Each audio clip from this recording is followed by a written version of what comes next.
Nintendo Switch Sports has 7 game modes, most of which are unique in some ways. So today I will be playing each of them, but if I lose a round, I need to release a shiny Pokemon. With the explanation out of the way, let's get into the first game, Volleyball. Volleyball is a quick game in Switch Sports that focuses on timing. When the ball goes to you, you have a short window of time where you can actually hit the ball back. You also have a teammate you need to work with, which you would normally have to hope was good, but I found myself feeling really bad for the other person on my team as I hadn't played this game much. As you can guess, I didn't do too good. We ended up getting 1 point by the time the other point had gotten 5. You need 5 to win. Was it my fault, though? Maybe. A loss is a loss, so we still have to release a shiny. I ended up having to release a shiny 2-segment to Dunsparce. So not too bad, but I definitely wasn't super happy about it. Now it's time for game number 2. Badminton is close to volleyball, as it's also kind of based on timing. If you played the game before, you know what I mean. This time, however, you're playing solo and you have a few more options. When you hit the ball, you can hit it hard or make it drop in front of your opponent's net. Most of the time, you can also aim the birdie where you want to go, although while playing, I did say this. It's about as good as the Let's Go Pikachu and Eevee motion controls, but with that said, I've played badminton fairly extensively before, so I know my way around the game a little bit better than volleyball. I would say this shows, but it didn't with me not scoring a point until my opponent had 3. I was then able to score 3 points, but right after it, my opponent was able to get to the 5 points he needs to win. So that is another shiny transfer. This time it's like a bite. Not the worst shiny to see go. I got like 13 of these while doing another hunt, so I got enough of them to spare. Going into Game 3, I was a little hopeful. Game 3 was soccer, a game that I did spend like a week straight playing before, but would any of that skill really transfer over? I'll save you some time. No, I was still really bad at this game, but luckily I had 3 other teammates that were all seemingly much better than me. I don't know if that was because the other team wasn't really that good, or if I just did get really good teammates. I don't really care. The game was actually really interesting as nobody was able to score a point in the entire 3 minutes we had during the game. And then we went to overtime, and before anyone scored a point, we got down to a 3-second shut-off timer. And the people who scored the point were thankfully my team. I'm really happy. I'll let you see the reaction. Breakthrough. Yes! Thank you so much. That's game. I do have to say this game was a nice refresher. Not only was the game super close, but we were able to win, meaning I could wipe the dust off my feet and keep playing with the peace of mind that I didn't have to release a shiny. Now, with a positive outlook for the rest of the challenge, I moved on to Game 4, Chambara. Honestly, I have no idea why this is called Chambara and not just like sword fighting or something along that lines, but it's a very simple game. You have to knock the other player off the pedestal by swinging your sword the same direction they're holding theirs. If you hit the player off the pedestal, you get a point, and from there, it's best 2 out of 3 unless there's a tie and then there's some extra like mini game. The first round I was beat pretty quickly as I entirely had forgotten how to play the game. But I was prepared going into round 2. With a mere 5 seconds, I was able to knock the other person off the pedestal.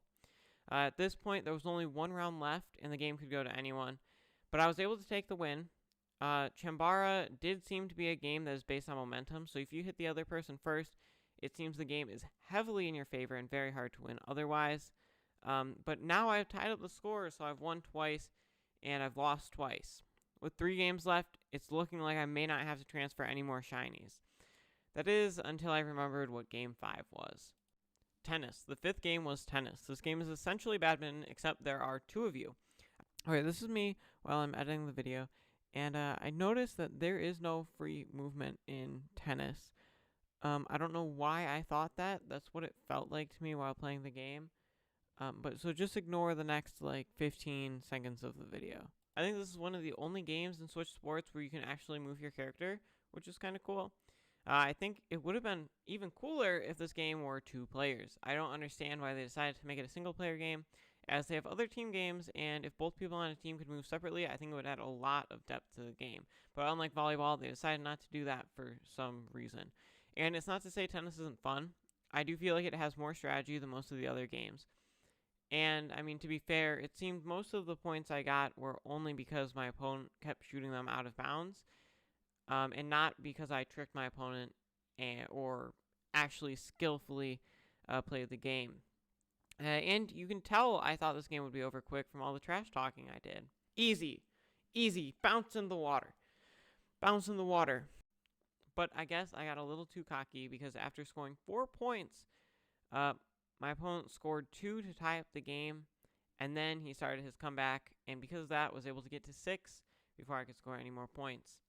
That was another loss, which meant another shiny transfer.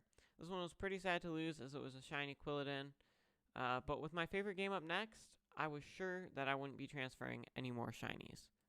Game number 6 was bowling. Bowling is an elimination-based game where you need to be in the top half of participants to make it onto the next round. To win bowling, not only did I need to make it to the last round, I also had to win the game entirely.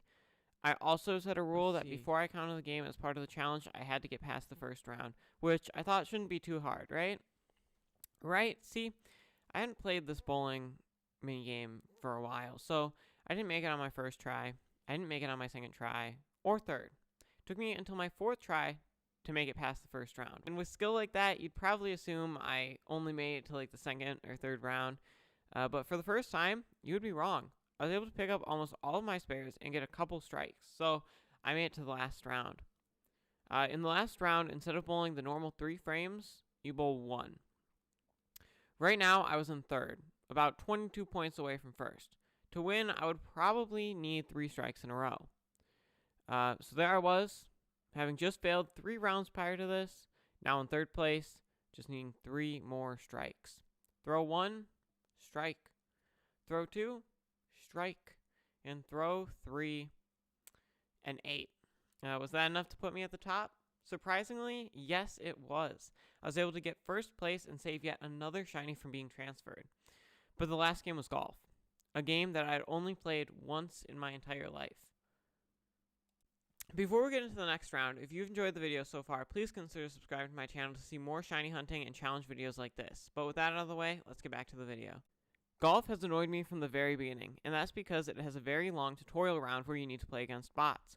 I've now had to play this 2 separate times, and each time it had taken me upwards of 30 minutes to complete. But now that I was done with that, I could finally play a real round of this game I hated so much. And how did I do? Pretty bad. I placed 4th overall, which was just enough to eliminate me in the 2nd round. At the moment, I was really happy to get eliminated, but as I noticed I had to release a shiny, I was still happy. Switch Sports Golf sucks, and I was just happy to get over with it. Pikachu was the chosen shiny, and although it hurt, it was worth not playing another 10 minutes of that game. Thank you so much for watching this video. If you enjoyed the video and want to see more, feel free to click the link on screen to see another one of my videos.